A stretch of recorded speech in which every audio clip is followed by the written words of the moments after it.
தமிழ் கழுகு.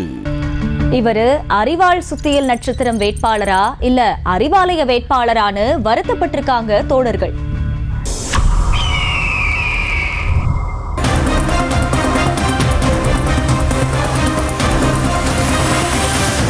தேர்தல் முடிஞ்ச நிலையில திமுக கூட்டணி வேட்பாளர்கள் கட்சி தலைவர்கள் முதலமைச்சர் மு.க. ஸ்டாலினை நேரடியா சந்திச்சு வாழ்த்து பெற்றாங்க.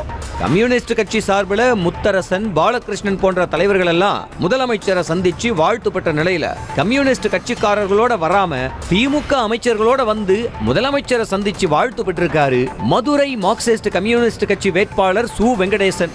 தொகுதிகளையும் கம்யூனிஸ்ட் கட்சிக்காரங்களோட பெருசா வேலை பார்க்காம திமுக அமைச்சர்களோடு சேர்ந்து வேலை பார்த்ததுதான் தேர்தல் நேரத்திலேயே இவர் மேல குற்றச்சாட்டு இருந்துச்சு. இவர் கம்யூனிஸ்டுக்காரரா வேலை பார்க்கறாரா இல்ல திமுக காரரா வேலை பார்க்கறாரா அப்படின்னு புலம்புறாங்களாம் தோழர்கள். செய்திகளை உடனுக்குடனும் துல்லியமாகவும் தெரிந்து கொள்ள சப்ஸ்கிரைப் பண்ணுங்க.